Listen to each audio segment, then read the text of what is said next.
এবার আরাকান আর্মির দখলে চলে গেল ভারত সীমান্ত। বিদ্রোহীদের শক্তিমত্তা নিয়ে রীতিমতো ভয়ে কাঁপাকাঁপি অবস্থা দেশটির কর্তা ব্যক্তিদের। এই বিস্ফোরণ ঘটল এমন এক সময়ে যখন বিদ্রোহীরা সেভেন সিস্টার্সের মণিপুর লাগোয়া মিয়ানমারের চীন প্রদেশের দখলের ঘোষণা দিল। বাংলাদেশ সীমান্তবর্তী রাখাইনের পরে এবার মণিপুর লাগোয়া মায়ানমারের চীন প্রদেশের দখল নিয়েছে আরাকান আর্মি। এমনটাই খবর সে দেশের সংবাদ মাধ্যম দ্য ইরাবতীর। ভারতের মণিপুর রাজ্যে লাগোয়া মিয়ানমারের চীন দখলে নিয়েছে দেশটির বিদ্রোহী যোদ্ধা। বাংলাদেশ সীমান্ত ঘেঁষা রাখাইন রাজ্য দখলের পর ভারতের সীমান্ত ঘেঁষা রাজ্য চীন দখল করল। মিয়ানমারের সংবাদ মাধ্যম ইরাবতী এক প্রতিবেদনে এ তথ্য জানিয়েছে। সীমান্তে মংডুর পর আরো বেশ কিছু অঞ্চল দখল করতে চলেছে মায়ানমারের বিদ্রোহী গোষ্ঠী। সাবেক প্রধানমন্ত্রী শেখ হাসিনাকে ফেরত চেয়ে দিল্লিকে পাঠানো চিঠির উত্তর এখনো পায়নি ঢাকা। সেই চিঠির উত্তর পেলে সরকার পরবর্তী পদক্ষেপ নেবে বলে জানিয়েছে পররাষ্ট্র মন্ত্রণালয়ের মুখপাত্র রফিকুল আলম। মঙ্গলবার মন্ত্রণালয়ের সাপ্তাহিক ব্রিফিংয়ে একথা বলেন তিনি। রফিকুল আলম বলেন, ভারতের সাথে প্রত্যর্পণ চুক্তিতে কাউকে ফেরত পাঠানোর সুনির্দিষ্ট কোনো সময়সীমা নেই। চিঠির বিষয়ে দিল্লির জবাব না পেলে আবারও তাগাদাপত্র পাঠাবে সরকার। অফিসিয়ালি বাংলাদেশ ভারতের কাছে শেখ হাসিনাকে ফেরত চেয়েছে, যেটা এতদিন জল্পনা কল্পনা ছিল বাংলাদেশ আসলে চাইবে কিনা, এমন একটা বড় পদক্ষেপ বাংলাদেশ নেবে কিনা, নিলে কবে নেবে, এই ধরনের অনেক জল্পনা কল্পনা ছিল। এবং যেটা নিয়ে আরো বেশি ভাবা হয়েছিল যে বাংলাদেশ যদি ভারতের কাছে শেখ হাসিনাকে ফেরত চায় তাহলে বাংলাদেশের সাথে ভারতের সম্পর্ক আরো খারাপ হওয়ার সম্ভাবনা রয়েছে। এবং সেই দিকটা বিবেচনা করে অনেকে ভেবেছিলেন যে বাংলাদেশ সরকার হয়তো শেখ হাসিনাকে ভারতের কাছ থেকে ফেরত নাও চাইতে পারে। কিন্তু সব জল্পনা কল্পনা শেষ করে গতকালকেই বাংলাদেশ শেখ হাসিনাকে ফেরত চেয়েছে ভারতের কাছে, এবং ভারত সেটা সরাসরি স্বীকারও করেছে যে বাংলাদেশের ফেরত চাওয়ার অফিসিয়াল লেটার তারা পেয়েছে। তো এখন কি হতে পারে, বাংলাদেশকে কি ভারত শেখ হাসিনাকে ফেরত দেবে কিনা, যদি ফেরত দেয় আসলে কিভাবে দেবে, কিংবা কতদিন দেরি হতে পারে, বা আরো কত কিছু। এবং এর মধ্যে সবচেয়ে বড় প্রশ্ন, বাংলাদেশ ভারতের সম্পর্ক আসলে খারাপ পজিশনে চলে যাওয়ার চান্স কত? আসসালামু আলাইকুম প্রিয় দর্শক শ্রোতা, নতুন একটা নিউজ ভিডিওতে আপনাদের জানাচ্ছি স্বাগত। এইমাত্র পাওয়া তাজা এবং গরম খবর। ভারত কিন্তু মাপ চেয়েছে, সেই সাথে সাথে যুক্তরাষ্ট্র কিন্তু ডক্টর মোহাম্মদ ইউনূসের পক্ষ নিয়ে ভারতকে উচিত শিক্ষা দিবে বলে জানিয়েছে। আপনারা কিন্তু ভিডিওর অংশ বেশি দেখে বুঝিয়ে গেছেন কতটা চাঞ্চল্যকর এবং গুরুত্বপূর্ণ হতে চলেছে আজকের এই ভিডিওটি। আশা রাখবো সম্পূর্ণ দেখে যাবেন, একটু স্কিপ করবেন না।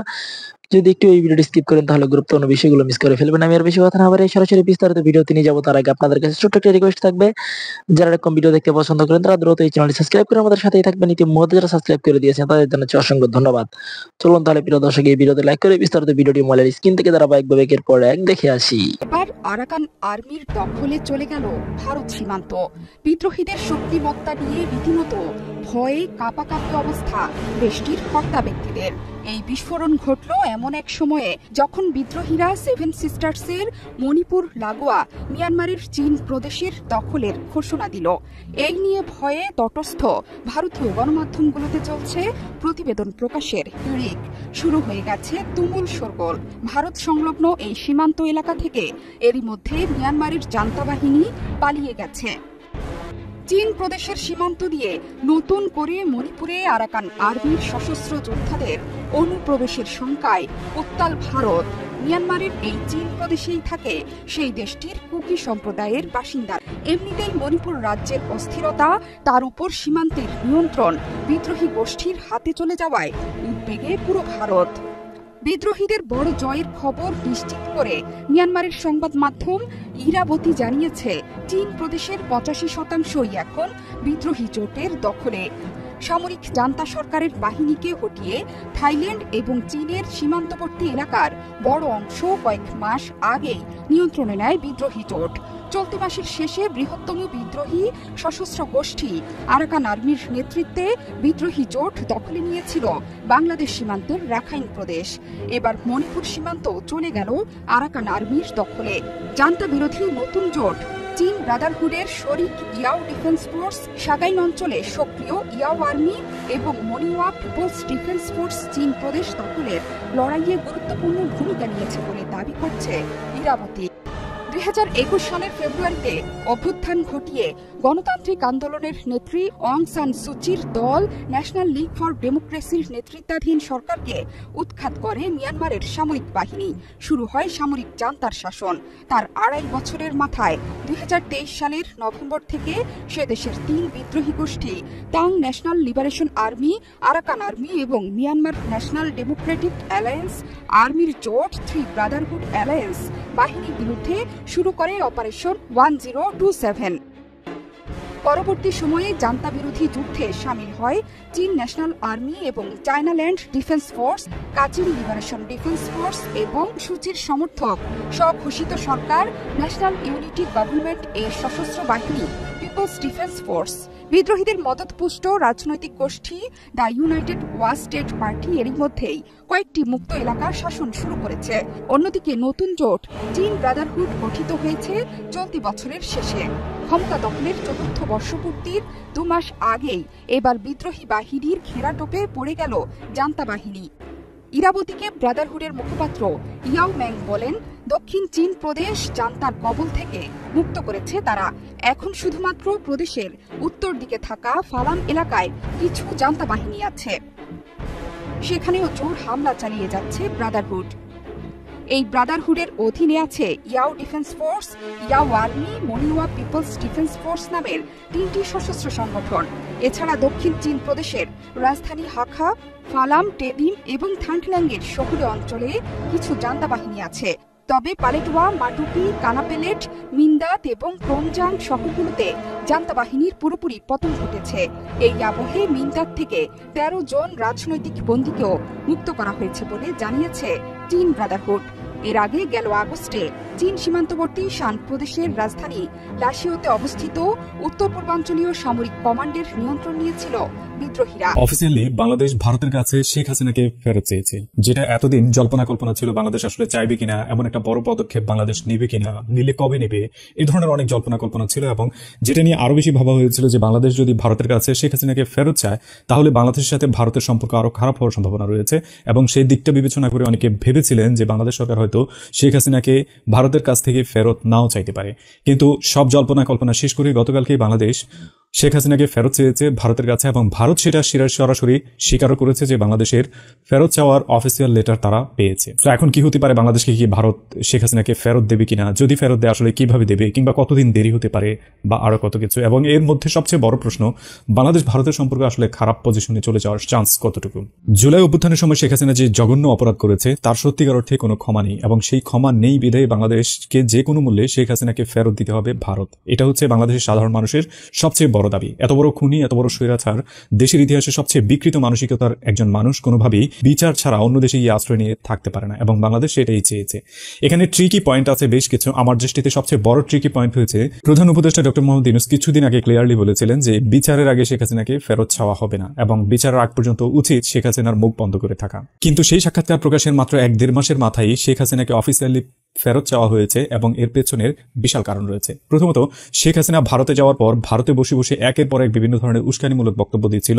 তার নেতাকর্মী থেকে শুরু করে অন্যান্য সবাইকে উস্কে দিচ্ছিল বাংলাদেশ সরকারের বিরুদ্ধে লেগে যাওয়ার জন্য, কাউকে মাঠে যাওয়ার জন্য। তার নেতাকর্মীরা অনেকে সরাসরি বক্তব্য দিচ্ছিলেন, ওই লোকটাকে গিয়ে হত্যা করো। আমাদের এই জয় বাংলা, আমি মনে করি এই জয় বাংলার এক্সটেনশন হতে হবে ওই রকম দালালদের হত্যা করা। যে লোকগুলা আমাদের এই মেটিকুলাস প্ল্যান বলে একটা, মানে কি বলে গেট ব্যাক বাংলাদেশ বইলা ইস্ট পাকিস্তানের দিকে ফেরত দিচ্ছে, মানে 54 বছর আগে নিয়ে যাচ্ছে, এদের বিরুদ্ধে লড়াই করতে হবে। এবং দ্যাট ইজ একেবারে খুঁজে খুঁজে প্রতিটা গ্রামে, প্রতিটা মহল্লায় এই দালালদের হত্যা করা হলো গিয়া মিশন হওয়া উচিত। দ্যাট উইল মেক এ মুক্তিযোদ্ধা। এবং এই মুক্তিযোদ্ধার প্রথম কলেমা হচ্ছে জয় Bangla. That is the campaign we are doing. কিভাবে ছাত্র নেতাদেরকে হত্যা করা যায়, কাদেরকে হত্যা করা যায়, কিভাবে জয় বাংলা না বললেই তাকে দেশের শত্রু হিসেবে বিবেচনা করা যায়, এবং কিভাবে তাদেরকে হত্যা করা যায়, এইসব দিক নির্দেশনা যেমন তার ছাত্র ইউনিট দিচ্ছিল, যুব লীগ দিচ্ছিল, ঠিক একইভাবে শেখ হাসিনা নিজেও বিভিন্নভাবে ছাত্র এবং তার নেতাকর্মীদের উস্কে দেওয়ার চেষ্টা করে যাচ্ছিলেন। এবং এই জিনিসগুলো সরাসরি ডক্টর মোহাম্মদ ইউনূসের কানে পর্যন্ত গিয়েছে, এবং একই সাক্ষাৎকারে তিনি ক্লিয়ারলি বলেছিলেন যে ফেরত চাওয়ার আগ পর্যন্ত শেখ হাসিনার উচিত তাকে নীরব থাকা। বাংলাদেশ সরকারের ইনিশিয়েটিভ এখানেই শেষ হয়ে যায়নি শেখ হাসিনাকে থামানোর জন্য, বরং এরপর সরকার বিভিন্নভাবেই ইন্ডিয়ান গভর্নমেন্টকে অভিহিত করেছে যে শেখ হাসিনার মুখ যেন বন্ধ রাখে, এবং শেখ হাসিনার এইভাবে কথা বলাটা বাংলাদেশের জন্য বিপজ্জনক হয়ে উঠছে, এবং এটা যেন ইন্ডিয়ান গভর্নমেন্ট মাথায় নেয়। পরবর্তীতে বিক্রম মিস্ত্রি যখন বাংলাদেশে আসে তিনিও ক্লিয়ারলি বলেছিলেন যে শেখ হাসিনার কথাকে তারা আমলে নিচ্ছেন না, এবং এটা রাষ্ট্রীয়ভাবে গ্রহণযোগ্য নয়। কিন্তু এত সব যখন ঘটে গেছে, শেখ হাসিনা কোনোভাবেই থামছিলেন না। কখনো ফোন কল, কখনো ভিডিও কল ছিল, বাকি অংশে শুধুমাত্র আনঅফিসিয়ালি নিজেকে প্রধানমন্ত্রী ঘোষণা করে দেওয়া বিদেশ থেকে, এগুলো বাকি ছিল। এর বাইরে বাকি সবই তিনি করা শুরু করেছিলেন ভারতে বসে বসে। সো তার পা যখন এত বেশি বেড়েছে, তখন আমাদের সরকার একটা স্মার্ট মুভ নিয়েছে। আমার ধারণা এটা হচ্ছে সবচেয়ে স্মার্ট একটা অপশন, যে ভারতকে ডিরেক্টলি চাপে রাখা যে শেখ হাসিনাকে নিয়ন্ত্রণ করার জন্য, এবং সেটা ছিল শেখ হাসিনাকে এখন ফেরত চেয়ে বসা। শেখ হাসিনার বিরুদ্ধে বিচার এখনো আদালতে গড়ায়নি পুরোপুরিভাবে, তার বিচার এখনো হয়ে যায়নি, তার বিরুদ্ধে সরকারের পক্ষ থেকে সেভাবে কোনো বিচার এখনো সম্পন্ন হয়ে যায়নি, কিন্তু তাকে ফেরত চাওয়া হয়েছে। এবং এই ফেরত চাওয়া আলটিমেটলি ভারতকে এমন একটা ক্রিটিক্যাল কন্ডিশনে ফেলে দিয়েছে যার দুটো পার্ট রয়েছে। যার প্রথম পার্টটা হচ্ছে, ভারত যদি বাংলাদেশের কাছে শেখ হাসিনাকে ফেরত দেয় তাহলে একটা মেসেজ যাবে পৃথিবীর কাছে যে ভারত তার বন্ধু হোক এলাই হোক যে কোনো স্বার্থে মানুষকে অন্যের হাতে তুলে দিতে দ্বিধা করে না, এবং সেটা সে করে। এবং একইভাবে এই মেসেজ যাবে চায়নার কাছে যে চায়নার সবচেয়ে বড় অপরাধী হিসেবে স্বীকৃত দালাই লামাকে তারা এতদিন ধরে রেখেছে, কিন্তু দালাই লামাকে ফেরত দেয়নি, শেখ হাসিনাকে ফেরত দিয়ে দিয়েছে। সো দুটো নেগেটিভ মেসেজ দুদিকে স্প্রেড হবে। একটা পৃথিবীর কাছে ভিন্ন মেসেজ যাবে, প্রতিবেশী অন্যান্য দেশের কাছে একইভাবে ভিন্ন মেসেজ যাবে, এবং বাংলাদেশের জন্য এটা উপকারী মেসেজ হলো, অনেক দেশের জন্য এটা বিশেষ করে ইন্ডিয়ার জন্য ক্ষতিকর একটা মেসেজে পরিণত হবে। ঠিক অপর পার্টে তাকান, যদি ভারত বাংলাদেশকে ফেরত না দেয় সেটারও একটা সিরিয়াস নেগেটিভ পার্ট রয়েছে ইন্ডিয়ার জন্য। বাংলাদেশ ভারতের মধ্যে একটা ট্রিটি রয়েছে অপরাধীদের বিনিময়ের ক্ষেত্রে, যে অপরাধীদের বিনিময়ের সেই ট্রিটি ভিত্তি করে একসময় এসে অনুপ চেটিয়াকে বাংলাদেশ ফেরত দিয়ে দিয়েছিল ভারতের কাছে, এবং বাংলাদেশ নিজের সিকিউরিটির কথা চিন্তা না করেও অনুপ চেটিয়াকে ফেরত দিয়েছিল। সেই একই ট্রিটি এটা বলছে, যদি শেখ হাসিনার মতো হত্যাকারী, বিশেষ করে আমরা যাকে বলি সরাসরি গণহত্যাকারী, সেই গণহত্যাকারীকে যদি ভারত কোনোভাবে আমাদের হাতে তুলে না দেয়, আমাদের বিচারকে সম্মান না করে, আমাদের রাষ্ট্রকে সম্মান না করে, তাহলে আমাদের সাথে তাদের সম্পর্কটা আরও বেশি খারাপ হবে। যেটা খারাপ অলরেডি আছে সেই খারাপটা আরও অনেক বড় আকারে হবে, এবং শেখ হাসিনাকে ফেরত না দেওয়ার কারণে বাইলেটারাল যে সম্পর্ক আমাদের রয়েছে সেটার মধ্যে বিশাল একটা আবরণ সৃষ্টি হবে, যে আবরণ আসলে তুলে ফেলার মতো নয়। এবং এই মেসেজটা দুই দেশের দিক থেকে খুবই গুরুত্বপূর্ণ। তার মানে হচ্ছে ইন্ডিয়ার এখন মানে এতটাই ক্রিটিক্যাল পজিশনে ইন্ডিয়া পড়েছে, ইন্ডিয়া ফেরত দিলেও বিপদে আছে, ইন্ডিয়া ফেরত না দিলেও বিপদে আছে। এবার ফেরত দেওয়া না দেওয়ার মাঝে হচ্ছে বাস্তবতা। যদি ইন্ডিয়া ফেরত না দেয় তাহলে ইন্ডিয়া ফেরত না দেওয়ার পেছনে কি কি অভিযোগ দাঁড় করাতে পারে। যতটুকু এখন পর্যন্ত ঘাটতে পেরেছে কিংবা দেখেছে, তাতে একটা জিনিস ক্লিয়ার হয়েছে যে ইন্ডিয়া আইনের দিকটাকে সবচেয়ে বেশি গুরুত্ব দেওয়ার চেষ্টা করে যাচ্ছে, যে তার এখনো বিচার হয়নি, একটা এক্সট্রাডিশন ঠিক এভাবে হয় না, এর জন্য অনেকগুলো পদক্ষেপ রয়েছে। ইউনাইটেড নেশনে হিউম্যান রাইটস যতগুলো ল রয়েছে সেগুলো মাথায় নিয়ে কাজ করতে হয়, এবং এভাবে সবগুলো পদক্ষেপ সম্পন্ন করতে করতে এটা অন্তত কখনো 2 বছর, 5 বছর, 10 বছর, এমনও রেকর্ড আছে পৃথিবীতে একটা এক্সট্রাডিশনের পেছনে 10 থেকে 12 বছর সময় পার করার পর সেই বন্দীকে তারা ফেরত দিতে পেরেছে পৃথিবীর বিভিন্ন প্রান্তে। কিন্তু ইন্ডিয়া এখন পর্যন্ত সেই ধরনের কোনো রেকর্ড নেই। সো এটা লেন্দি প্রসেস। ইন্ডিয়া লিটারালি আমাদের জন্য এখন আইনের দিকগুলোকে একটা বড় আকারের অজুহাত হিসেবে দাঁড় করাবে এবং ফেরত দিতে নাও চাইতে পারে। আদার হ্যান্ড ইন্ডিয়ান মিডিয়া থেকে শুরু করে প্রত্যেকটা প্রান্তে সবাই মূলত এটা বিলিভ করে শেখ হাসিনা ছিল ভারতের বন্ধু, ভারতের একটা পজিটিভ এলায়। বাংলাদেশকে তারা সেভাবে না গুনলেও শেখ হাসিনাকে সবচেয়ে উপরের স্থানে রাখে, এবং বাংলাদেশ মানে তারা মনে করে শেখ হাসিনা, এবং শেখ হাসিনা মানেই তারা মনে করে Bangladesh. Sheikh Hasina, who's been a long-term friend and ally of India. In fact, Prime Minister Modi has also called her his sister. But Bharat এটা বুঝতে ভুল করে যাচ্ছে যে বাংলাদেশে শেখ হাসিনার অধ্যায় অলরেডি শেষ হয়ে গেছে, এবং শেখ হাসিনাকে এখন রাখা হচ্ছে তাদের জন্য লিটারালি নিজের গলায় একটা রশি বেঁধে ফেলার মতো, যে হয়তো আমি টিকবো না, টিকবো না, এই ধরনের একটা আচরণ। কিন্তু আমাদের দিক থেকে এটা ক্লিয়ারলি বলা যায় যে টিকবে না। শেখ হাসিনার মামলায় ভারতের জন্য অন্যতম ভয়ঙ্কর পার্ট হচ্ছে ভারতকে নতজানু হতে হবে বাংলাদেশের কাছে শেখ হাসিনাকে তুলে দিতে হলে, এবং এটা আরো বেশি ভয়ঙ্কর ভারতের আধিপত্য বিস্তারের ক্ষেত্রে। কিভাবে? ভারত মনে করে দক্ষিণ এশিয়ায় তারাই সবচেয়ে বড় শক্তিশালী দেশ, তাদের উপরে কোনো দেশ নেই, তাদের উপরে কোনো শক্তি নেই, তাদের উপরে কোনো ইকোনমি নেই, তারা ছাড়া এখানে আধিপত্য বিস্তার করার মতো দ্বিতীয় কোনো শক্তি নেই। সেই শক্তিটাকে কোনো সিস্টেমে কোনো দেশ মানে ঝুঁকোতে পারে না, তারা কখনো মাথা নত করে না, এই ধরনের একটা ভাব তাদের মধ্যে তৈরি হয়ে গেছে। তারা এটা ভেবে বসেছিল যে তারা ছাড়া দক্ষিণ এশিয়ায় দাদাগিরি করার মতো আর কেউ নেই। ইনফ্যাক্ট তাদের দাদাগিরি সর্বসের্বা দাদাগিরি। এখন বাংলাদেশ যে সিস্টেমেটিক ওয়েতে ভারতকে একটা অলরেডি একটা ট্রিকি পজিশনে ফেলে দিয়েছে, অলরেডি একটা এমন একটা কন্ডিশনে ফেলে দিয়েছে, ভারত না পারে ডানে যেতে, না পারে বামে যেতে, না সামনে এগোতে পারে, না পেছনেও যেতে পারে। ভারত অ্যাকচুয়ালি এক জায়গায় দাঁড়িয়ে আছে। এখন এই পরিস্থিতিতে ফেলে দেওয়ার পুরো ক্রেডিট মূলত হচ্ছে বাংলাদেশের। বাংলাদেশ স্মার্টলি এটা হ্যান্ডেল করেছে বলতে পারি, এবং এই স্মার্টলি হ্যান্ডেল করার কারণে আলটিমেটলি নিজের খোঁড়া ঘরটের মধ্যেই পড়ে গেছে ভারত। এখন ভারত কোনোভাবে এখান থেকে বেরোতে পারে না। সো এখন যদি ভারত কোনোভাবে বাংলাদেশের কাছে শেখ হাসিনাকে ফেরত দেয়, তার যে উঁচু মাথা ছিল, তার যে দাম্ভিকতা ছিল, সেই দাম্ভিকতাকে সে মাটিতে নামাতে হবে।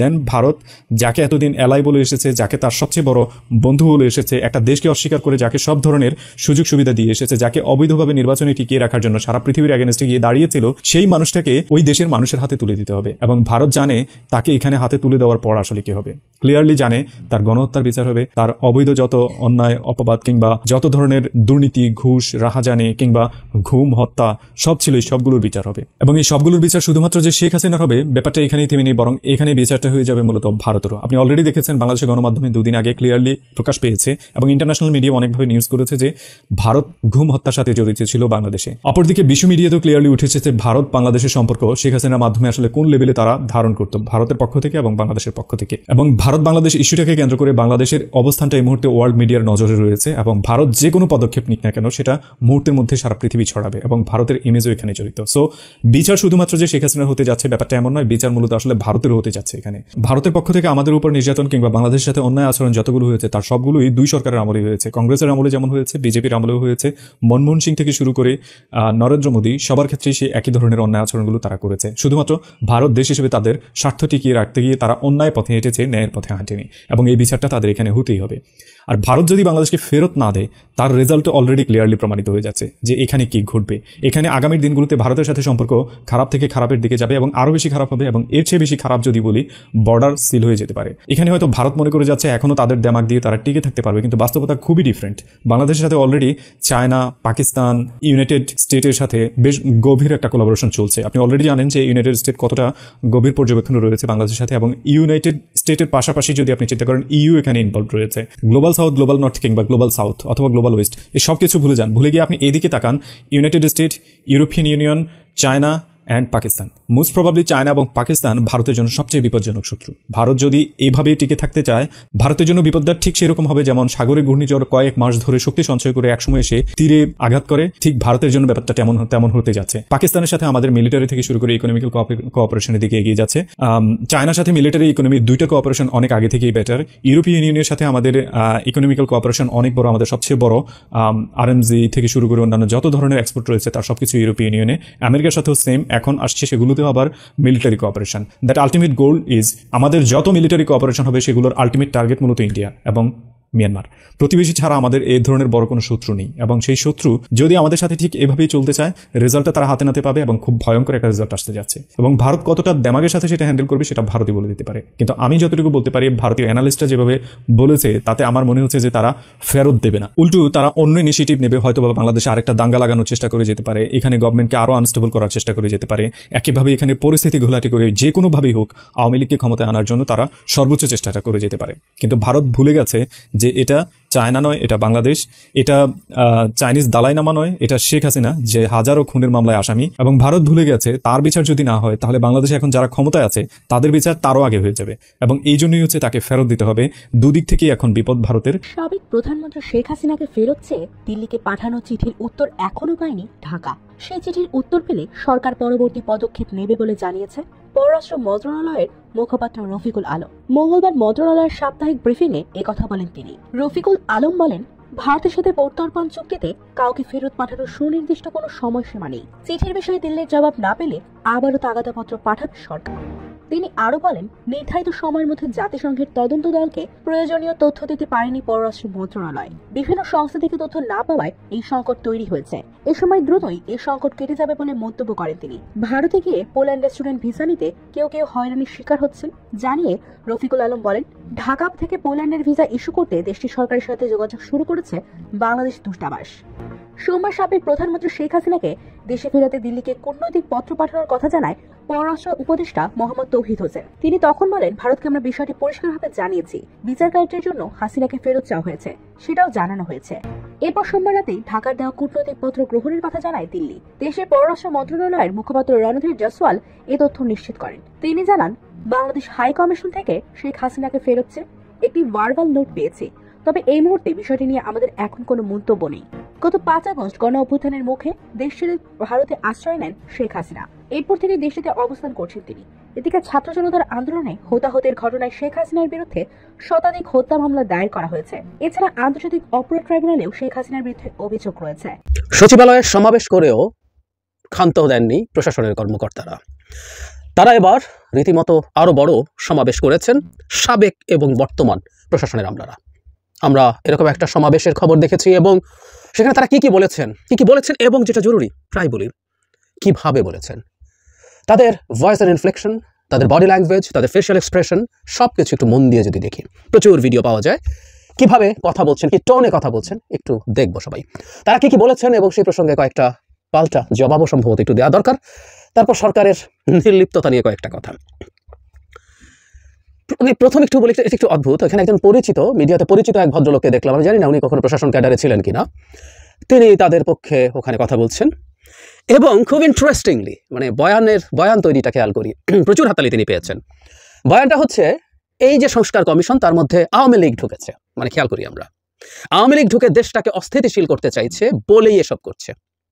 এটা জুলাই অগাস্টের যে অভ্যুত্থান তার চেতনা বিরোধী। আওয়ামী লীগ স্যাবোটাজ করছে এই কমিশনটার মধ্যে এই ধরনের সুপারিশ করতে গিয়ে। প্রচুর হাততালি হয়েছে, মানে বুঝি আমরা কোন জায়গায় কিভাবে কথা হচ্ছে। যাই হোক, ওই সমিতি প্রশাসনের লোকজন যা যা কথা বলেছেন সেগুলো। নির্বাচনের প্রশ্ন আসে, একজন খুব রেগে টেগে বলছে শুধু প্রশাসন ক্যাডারে কি নির্বাচন করেছে, আর কোনো ক্যাডারের কেউ কি নির্বাচন করেনি? মানে ওনারা সবাইকে খুব স্টুপিড মনে করে, এটা হাসি পায়। এই জন্য নির্বাচন আরো অনেকে করেছেন, কিন্তু নির্বাচনের প্রধান দায়িত্ব পালনকারী কর্মকর্তা সেটা হচ্ছে রিটার্নিং অফিসার, আমাদের ডিসিরা হন। ডিসি মানে আবার জেলা প্রশাসক করেছেন তারা। ফানি, আমরা যদি বলি কালকে থেকে এটা জেলা প্রশাসক থাকবে, এটা ডেপুটি কমিশনার থাকবে, দেখবেন এটা নিয়েও তারা নেমে গেছে। তারা প্রশাসক হতে চান। প্রশাসক না, ওনারা আসলে একটা জেলা প্রধানমন্ত্রী হতে চান। আমি বহু সময় যিনি লিখেছি কলাম অনেক আগে, যে ওনারা একজন জেলা প্রধানমন্ত্রী হয়ে উঠতে চান। যাই হোক, এই ডিসিরা রিটার্নিং অফিসার হিসেবে দায়িত্ব পালন করেছেন, ইউএনওরা দায়িত্ব পালন করেছেন অ্যাসিস্ট্যান্ট রিটার্নিং অফিসার হিসেবে। নির্বাচন কে করে আসলে? নির্বাচনের মূল অথরিটি কে থাকেন? তারা থাকেন। তো ওনারা যদি অন্য কেউ আর কোনো দায়িত্বে থেকেছেন সেটাকে সামনে আনেন, এটা রিডিকুলাস, হাস্যকর। সুতরাং যত ভুয়া নির্বাচন হয়েছে তার দায় প্রশাসনকে নিতে হবে, প্রশাসনকে নিতে হবে প্রধানত। এবং আইন শৃঙ্খলা রক্ষাকারী বাহিনী কেউ আছে, তারা যথেষ্টের বেশি সমালোচনার শিকার হয়েছে, কারণ তারা বন্দুক ধরেন, তাদের প্রফেশনটা এরকম, তাদের হাতে বন্দুক থাকে, তারা গুলি করেন, তারা গুলি করেছেন এবং সেটার মাসুলও দিয়েছেন। এটাই বলি বারবার যে পুলিশের সাথে প্রশাসনের তুলনা করে এই দুটোই মূলত শেখ হাসিনাকে, এই দুটো ক্যাডার, এদের হাতেই আসলে সেসব ক্ষমতা থাকে একটা অবৈধ রেজিমকে ক্ষমতায় রাখার জন্য, এই দুটোই রেখেছে মূলত। কিন্তু পুলিশকে নিয়ে যথেষ্ট কথা, যখন পুলিশকে আমরা কনফ্রন্ট করেছি, পুলিশকে গুলি করেছি, পুলিশ এসে আমাদের সাথে নানান রকম ঝামেলা করেছে, এনারা সেই তুলনায় কোনো সমস্যাই হয়নি। পুলিশকে তো পালাতে হয়েছে সবাইকে, পরে আস্তে আস্তে ফিরে এসছে। প্রশাসন তো পালায় নেই। কেন পালায় নেই? ওই যে বললাম, গুলি করে নেই। আসলে আমরা ফর দ্য টাইম বিং ভুলে গেছি করাপশনের জন্য অনেকেই জড়িত। কিন্তু এই যে সরকারের যত প্রকল্পের মানে লুটপাট হয়েছে প্রকল্প থেকে, ওগুলো প্রজেক্ট ডিরেক্টর মূলত কারা আমরা খুব স্পষ্টভাবে জানি। সুতরাং এই দুর্নীতি সহ অন্যান্য ক্যাডারও দুর্নীতিতে জড়িত ছিল না তা বলছি না, জেনারেলি এই কথা একটু ক্লিয়ার করে রাখা ভালো। এই বক্তব্যটা সবার জন্য না, দেয়ার আর সাম এক্সেপশনস ফর শিওর। তারা অনেকে বলছেন কিভাবে সরকারের নিয়ন্ত্রণ মুক্ত করা যায়। কোনোভাবেই নিয়ন্ত্রণ মুক্ত করা যায় না, কোনোভাবেই করা যায় না। আমরা শেখ হাসিনার 15 বছরে কোনোদিন শুনি নাই কেউ দাঁড়িয়েছেন। কিছু মানুষ যারা কম করেছেন তারা কেউ ওয়েস্ট দিয়েছেন, বাকি যারা ঠিকঠাক মতো কাজ করেছেন প্রত্যেকে শেখ হাসিনার যা চাওয়া সেটাকে পূর্ণ করেছেন। বিশেষ করে টপ পজিশনগুলোতে সচিব হিসাবে যারা গেছেন, আমি এটা বিশ্বাস করতে প্রস্তুত নই একজনও ছিলেন যিনি শেখ হাসিনার নেক নজরে ছিলেন না। তার বাইরে থেকে কেউ এসে সচিব হতে পেরেছে। দেশে আমরা বসবাস করেছি, খুঁটিনাটি খোঁজ খবর রেখেছি, যেহেতু এই ব্যাপার নিয়ে কথা বলি। সুতরাং ওরা কোনোদিন পাল্টাবেন না, তাদের কোনো বেআইনি কাজ করার কথা কখনোই ছিল না। এটা সরকার যেই হোক না কেন, যে গত ভিডিওতে বলেছিলাম, ওনারা প্রজাতন্ত্রের কর্মচারী, ওনারা সরকারি কর্মকর্তা নন, ওনারা প্রজাতন্ত্রের কাজ করবেন। নিশ্চিতভাবে সরকার যা বলবেন সেটা যদি আইনি চৌহদ্দির মধ্যে হয় তাহলে সেটা পালন করবেন। এর বাইরে কি করেননি তারা, আমাদের সব দেখা আছে, সব জানা আছে। বলা হচ্ছে 75-25 যে ব্যাপারটা আদালত দ্বারা সেটেলড, শেখ হাসিনা লাগছে কথাটা, তাই না? কোটা আদালত দিয়ে সেটেলড, আদালত বলবে হয়েছিল ওটা কথাগুলো। ত্রয়োদশ সংশোধনী বাতিল হয়েছে, আদালত তত্ত্বাবধায়ক সরকার বাতিল করে দিয়েছে। সুতরাং এটা নিয়ে আর কোনো কথার কিছু নাই। পঞ্চদশ সংশোধনী আনা হয়েছে, কোনো কথার কিছু নাই। কথার কিছু কি আছে? পঞ্চদশ সংশোধনীর গুরুত্বপূর্ণ অংশগুলো বাতিল হয়নি। ত্রয়োদশের রিভিউ হচ্ছে, বাতিল হতে পারে না। সুতরাং আদালত এটা বলে দিয়েছে, সরি, কোনো যুক্তিই না। আর এটাও জরুরি কথা, একটা দেশের সিভিল সার্ভিসের কত পার্সেন্ট কিভাবে হবে আমি মনে করি না এটা আমাদের আদালতেরও এখতিয়ার, এটা সরকারের পলিসি ইস্যু। যেমন কোটা একদমই সরকারের পলিসি ইস্যু ছিল, এটা আদালতের বলারও কিছু নেই। সরকার যদি সংস্কার করতে চায়, করবে কিনা, সঠিক হবে কিনা, সেই ডিবেট হতে পারে। কিন্তু বাঙালিকে হাইকোর্ট দেখানোর আসলে দরকার নেই এই ক্ষেত্রে। আমি মনে করি হাইকোর্ট দেখালে শেখ হাসিনার কথা মনে হয়। প্রশাসনের হাত দিয়ে নাকি রাষ্ট্রের সার্বভৌমত্বকে দুর্বল করা হচ্ছে। অনেকের বক্তৃতা, আমি অনেকগুলো বক্তৃতা শোনার চেষ্টা করলাম। কি অ্যাগ্রেসিভ, কি বিভৎস, ভয়ঙ্কর, আক্রমণাত্মক ভাষা। অনেকের বয়স দেখে মনে হচ্ছিল তারা এখনো চাকরিতে আছেন। আমি তো আসলে সবার নাম এবং চাকরিতে আছেন কি নেই জানি না, বলছেন তো চাকরিতে থাকা একজনকে তো চেনাই যায়, মাঝে মাঝে দেখা গেছে। তারা বলছেন দেশের সার্বভৌমত্ব, মানে শেখ হাসিনা যখন দেশের সার্বভৌমত্ব শেষ করে ভারতের কলোনিতে বাংলাদেশকে পরিণত করেছিলেন, কি করেছিলেন আপনারা আসলে তখন একটু শুনতে চাই।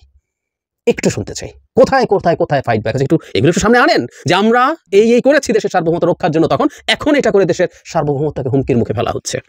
সার্বভৌমত্ব বললেই আমরা চুপ হয়ে যাব, আমাদের আমলারা দেশের সার্বভৌমত্ব রক্ষা করছেন। সরি, দেশের সার্বভৌমত্ব নষ্ট করার, ধ্বংস করার সহযোগী অনেকেই ছিলেন এবং অনেকেই প্রতিবাদও করেন নাই, প্রটেক্টও করেন নাই। অনেকে চুপ ছিলেন, সব অ্যাক্টিভলি না হলেও অনেকেই চুপ ছিলেন। প্রতিবাদ যদি করে থাকেন খুব অল্প মানুষ হবে, সেটা আমরা জানি। একটা পর্যায়ে তারা খুব ভয়ঙ্কর, সবচেয়ে ভয়ঙ্কর কথাটা এর মধ্যে চলে এসছে, আমি সেটাই আসবো।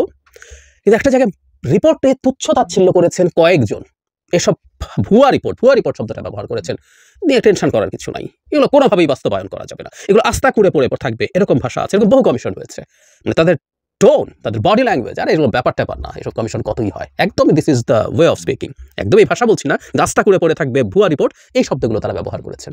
এসব কমিশনের কোনো কথা আমরা বলি না, তারা বোঝেন এগুলো কোনো বেল নাই। আসলে বেল শুধু কমিশনের না, সরকারেরও আছে কিনা আমি জানি না, কারণ কমিশন প্রধানকে নিয়ে যেটা বলেছেন সেই জায়গায় আসবো। এসব তারা বলছেন, এবং একটা পর্যায়ে হুমকি এরকম দেওয়া হচ্ছে, আমি এই জায়গাটা একটু যদি পড়ি, সেটা হলো, এটাই সবচেয়ে বেশি আলোচিত হয়েছে, এটাই সবচেয়ে বেশি হেডলাইন হয়েছে। জনপ্রশাসন কমিশনের যিনি প্রধান আছেন তাকে সরানোর জন্য 48 ঘন্টার আলটিমেটাম দেওয়া হয়েছে। শুধু তা না, একটা পর্যায়ে বলা হচ্ছে এরকম, আর যদি সরকার তাকে অপসারণ না করে তাহলে সেটা কিভাবে করাতে হবে তার টুলস তাদের জানা আছে, তারা ওটা করিয়ে ছাড়বেন। এবং অত্যন্ত ন্যাক্কারজনক একটা ঘটনা, এখানকার একজন ভদ্রলোক, তিনি তার ব্যক্তি এবং পারিবারিক জীবনে কি বিতর্কিত কি না ইত্যাদি ইত্যাদি বলে তাকে ব্যক্তিগত আক্রমণও করেছেন। উনি ভদ্রলোকের জনপ্রশাসন কমিশনে যিনি প্রধান অপরাধ হচ্ছে, সরকার তাকে একটা দায়িত্ব দিয়েছিল, তিনি একটা কমিশন, এবং এটা আমরা একারও সিদ্ধান্ত না, মজাটা এই জায়গায়, এটা একারও ব্যাপার না, একটা কমিশন মানে হচ্ছে এর মধ্যে আরও সদস্যরা আছেন সবাই মিলে, এবং এই কমিশন ভেঙেও দিতে বলছেন তারা, শুধু তাকে অপসারণ না, ভেঙে নতুন করে তৈরি করতে হবে। এবং একটা জায়গায় এসে বলা হচ্ছে প্রশাসনের উপর কোনো অযাচিত সুপারিশ করা হলে কঠোর কর্মসূচি দেওয়া হবে। আমরা গতকাল যে কথাটা বলছিলাম, আমি আজও একই কথাই বলতে চাই, সংস্কার নিয়ে দ্বিমত থাকবেই, দ্বিমত যদি না থাকে সংস্কার আসলে হয় না। যদি কোনো না কোনো গ্রুপ সংস্কারে আনহ্যাপি না হয় তাহলে সংস্কার হচ্ছে না, ওটা স্ট্যাটাস কো, আগে যা ছিল তাই আছে। এবং সংস্কার যত চাপ তৈরি করে, ওই যে বলেছিলাম যখন বিচার বিভাগ পৃথক হচ্ছে, তীব্র সাউট দেখেছিলাম তাদের, বোঝা যায় যে তাদের আতে ঘা লাগছে, তারা ওটাও রক্ষা করতে চেয়েছে। তো আপনার থেকে তো আমরা চিনি, আসলে গোষ্ঠী স্বার্থে একটা রাষ্ট্রের জন্য অতি জরুরি কাজও আপনারা করতে দিতে চান না, তো চান নাই তো কেউ একটু ব্যাখ্যা দিন, যারা কেউ যদি শুনে থাকেন, কেন আপনারা বিচার বিভাগ পৃথকীকরণের জন্য এত বড় বাধা তৈরি করতে চেয়েছিলেন, কি যুক্তি আপনাদের? ঠিক একইভাবে এখন আপনাদের ভালো না লাগতে পারে, আমি আবারও বলছি, হতে পারে আপনি দীর্ঘদিন নানান সুবিধা ভোগ করছেন, এবং বিশেষ করে গত 15 বছর শেখ হাসিনা এত বদভ্যাস করিয়েছে, অন্যান্য ক্যাডারও হয়নি তা না, কিন্তু স্বাভাবিকভাবে শেখ হাসিনা যাদেরকে দিয়ে ক্ষমতায় থাকার চেষ্টা করছেন তাদেরকে দিয়েই অনেক বেশি বেনিফিট তাদেরকে দেওয়া হয়েছে, তাদেরকে অনেক ক্ষমতা, স্যার বা ম্যাডাম ডাকে নাই বলে পিঠিয়েছেন ম্যাজিস্ট্রেট বা ইউএনও, সার্চ করে দেখলেই যে কেউ দেখতে পারেন, ভিডিও করে আমি তখন কলাম লিখেছিলাম, তাদেরকে তাহলে একটু মহারাজ এরকম একটা কিছু ডাকতে শুরু করি, তাই তো ডাকতে হবে। পরিস্থিতি তো ওই দিকে নিয়ে যাওয়া হচ্ছিল, পিটিয়েছেন, জখম করেছেন, বকাঝকা তো আছেই।